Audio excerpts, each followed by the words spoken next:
Hi friends, welcome back to our channel.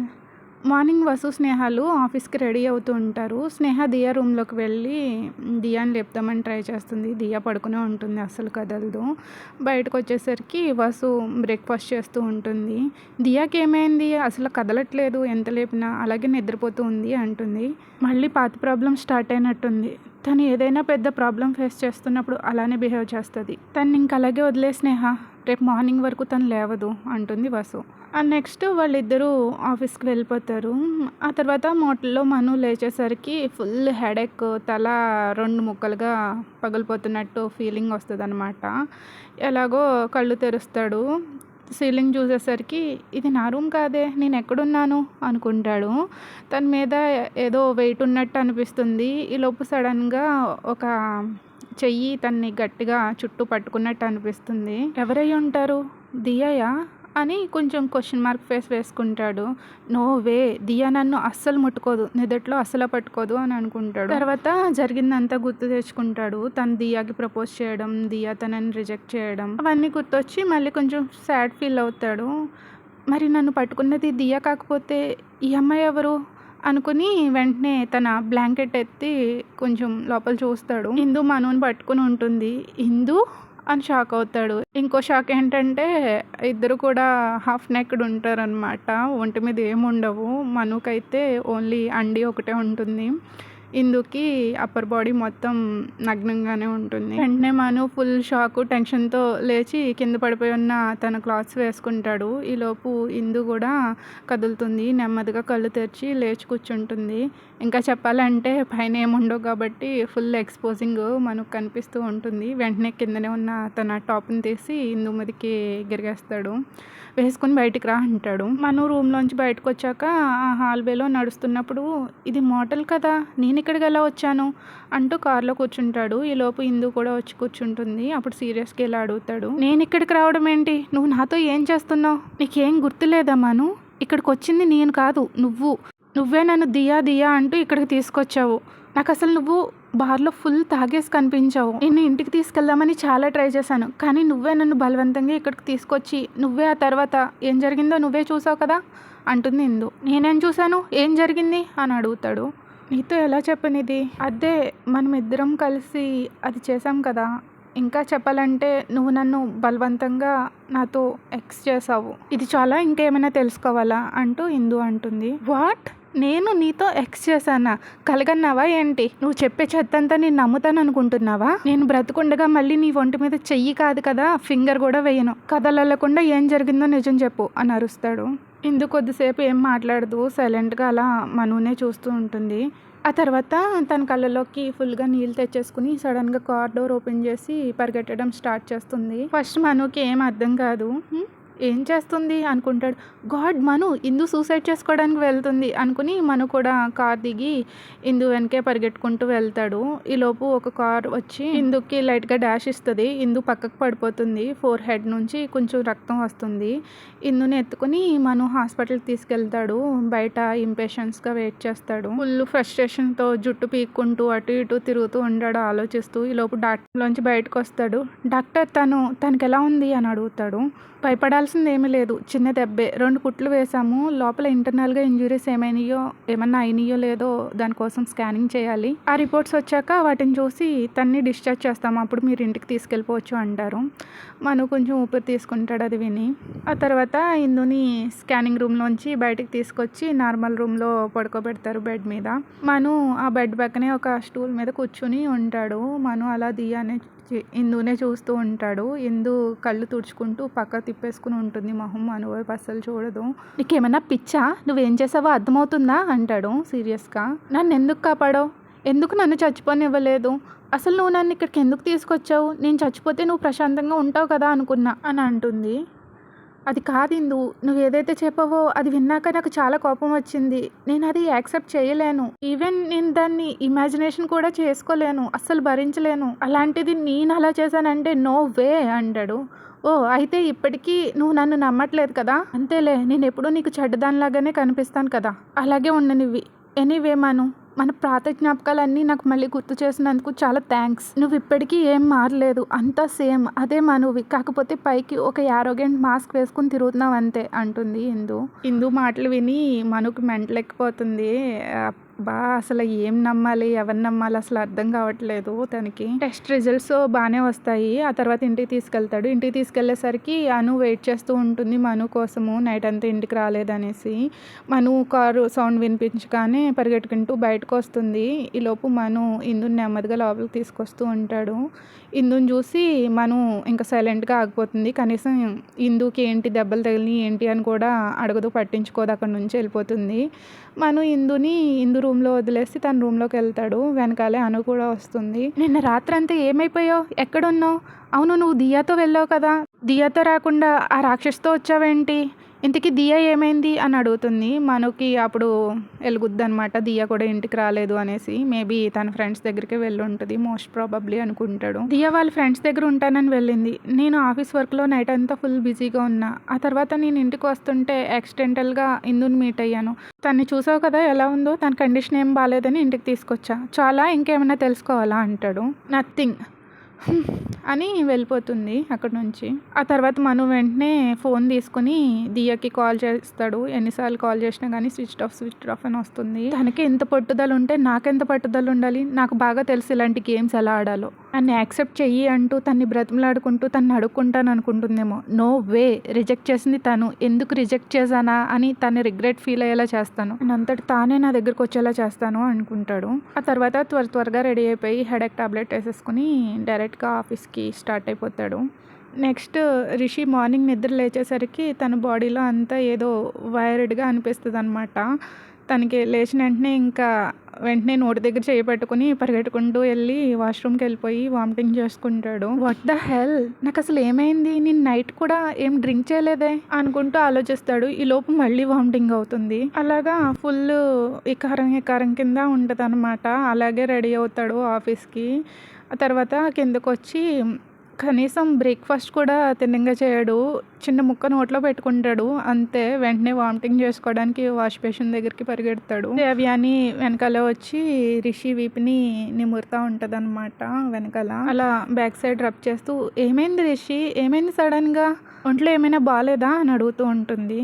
ఏమో ma'am, నాకు కూడా ఏం అర్థం కావట్లేదు. మార్నింగ్ లేచిన కాడ నుంచి ఇలాగే ఉంది. కనీసం నాకు ఫీవర్ కూడా లేదు. ఇలాగే ఉంటే ఈ వామిటింగ్స్తో నాకు అసలు ఊపిరాడట్లేదు అంటూ చాలా వీక్గా అంటాడు. దేవ్యానికి ఏం అర్థం కాదు. కొద్దిసేపు అలాగే సైలెంట్గా ఆలోచిస్తుంది. సడన్గా ఏదో గుర్తొచ్చి ఫుల్ నవ్వడం స్టార్ట్ చేస్తుంది.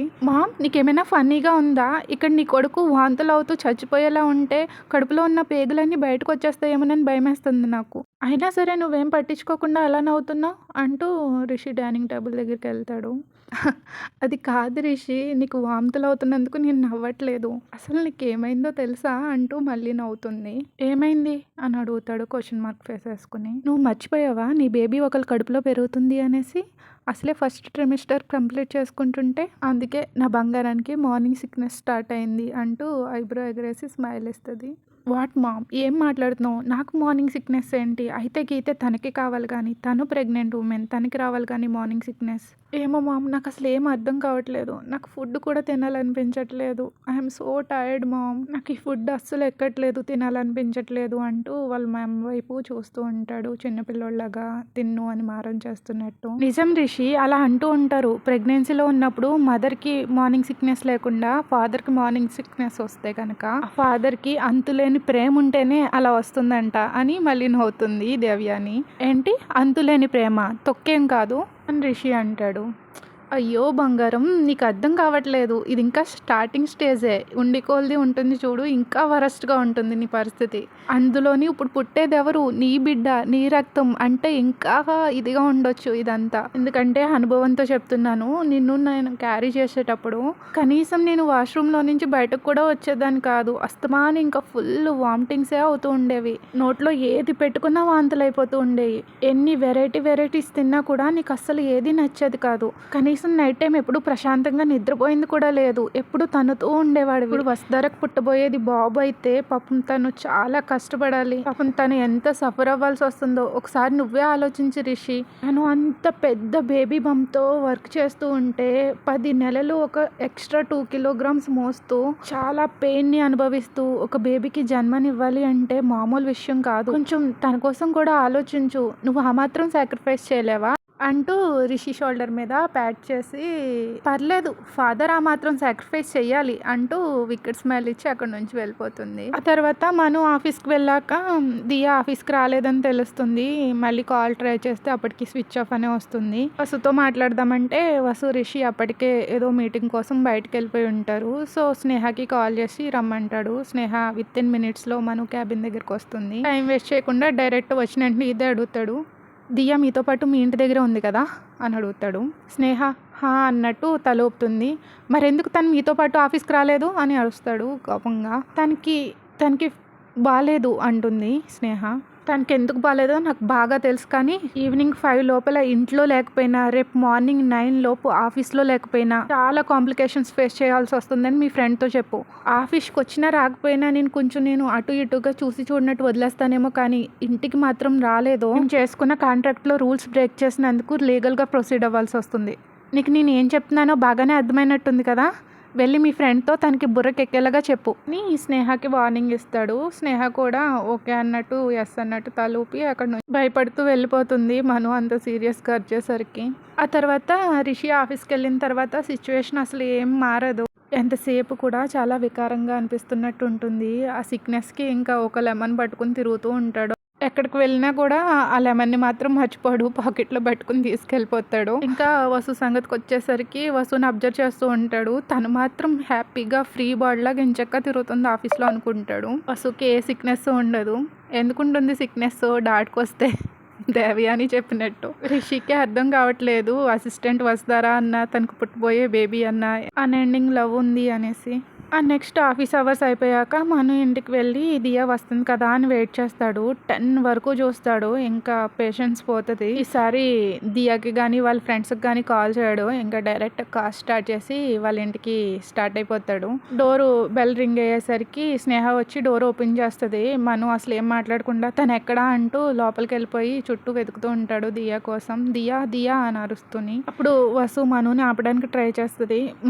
మను ఒకసారి ఆగండి, మాకు మీ ఇద్దరి మధ్యన ఏం జరిగిందో అర్థం కాలేదు, కానీ విషయం చాలా పెద్దదని అర్థమవుతుంది. దియా నిన్న వచ్చినప్పటి నుంచి అలా పడుకునే ఉంది. తను రేపు మార్నింగే లెగుస్తుంది. ఎప్పుడైనా సరే తనకి టెన్షన్ వస్తే అలాగే చేస్తుంది. తనకి టెన్షన్ వచ్చినా డిస్టర్బ్డ్గా ఫీల్ అయినా కానీ ఇలాగే చేస్తుంది. మీరు కానీ ఇప్పుడు తనని డిస్టర్బ్ చేస్తే ఇది ఇంకా పెద్ద ప్రాబ్లం అయిపోతుంది అని వసు కన్విన్స్ చేయడానికి ట్రై చేస్తుంది. కానీ మను అస్సలు వినడు. ఐ డోంట్ కేర్, తను ఎక్కడా అంటూ అని డోర్స్ ఓపెన్ చేసి చూస్తాడు. దియా ఒక రూమ్లో పడుకుని ఉంటుంది. ఫస్ట్ వసు చెప్పింది ఆలకించి తన్ని డిస్టర్బ్ చేయాలంటే కొంచెం హెసిటేట్ చేస్తాడు. కానీ తన కోపం తెలుసు కదా, నాకు నిద్ర లేకుండా చేసి నువ్వు మాత్రం ఇంత పీస్ఫుల్గా నిద్రపోతావా అనుకుని దియాని లేపడం స్టార్ట్ చేస్తాడు. దియాలే దియా దియా అంటూ లేపుతాడు. కానీ అసలు కొంచెం కూడా కదలడు. మనుకి బ్లడ్ బాయిల్ అయిపోతుంది. ఆ పక్కన సైడ్ టేబుల్ మీద ఉన్న వాటర్ మగ్లో వాటర్ని ఒక్కసారిగా దియా మొహం మీద స్ప్లాష్ చేస్తాడు. అది చూసి వసు ఒక్కసారిగా మను నో అని అరుస్తుంది. అయినా సరే దియా కొంచెం కూడా కదలదు. వాటర్ కొట్టినా కూడాని మనుకి ఏం అర్థం కాదు ఏంటి అన్నట్టు అలా ఉండిపోతాడు. ఒక 2 మినిట్స్ తర్వాత దియా సైలెంట్గా లేచి కూర్చుంటుంది. బెడ్ మీద కళ్ళు మూసుకునే ఉంటుంది. అలా చూస్తూ ఉంటాడనమాట. అంత స్ట్రేంజ్గా అనిపిస్తుంది మనుకి. ఆ తర్వాత దియా కళ్ళు తెరుస్తుంది. మను మాట్లాడడం స్టార్ట్ చేస్తాడు. దియా అసలు నువ్వు అనే లోపే స్నేహ వచ్చి మను చేయి పట్టేసుకుంటుంది. ప్లీజ్ మాట్లాడొద్దు అన్నట్టుగా, డిస్టర్బ్ చేయొద్దు అన్నట్టు తల అడ్డంగా ఊపుతుంది. తర్వాత మను చూస్తూ ఉంటాడు. దియా బెడ్ మీద నుంచి లేచి రూమ్లోంచి బయటకు వెళ్తుంది. కిచెన్లోకి వెళ్ళి గిన్నెలు తోముతూ ఉంటుంది. అసలు వాటి వైపు ఉండదు కాన్సన్ట్రేషన్, ఏదో స్ట్రైట్గానే చూస్తుంది అనమాట. మామూలుగా అలా అలా తోముతూ ఉంటుంది. ఏం చేస్తుంది అన్నట్టు కొంచెం స్ట్రేంజ్గా అనిపించి మను కూడా దియాని ఫాలో అవుతాడు. వెనకాలే స్నేహ వసులు కూడా తను వెనకే ఉంటారు. ముగ్గురు కలిపి చూస్తూ ఉంటారు దియా ఏమేం చేస్తుందో. ఆ గిన్నెని స్క్రబ్ చేసేసిన తర్వాత కనీసం వాష్ కూడా చేయదు. మధ్యలోనే అలా పెట్టేసి మళ్ళీ స్ట్రైట్‌గా వచ్చేసి సోఫాలో కూర్చుంటుంది. కూర్చొని టేబుల్ మీద ఉన్న మ్యాగజైన్ తీసుకుని ఓపెన్ చేస్తుంది.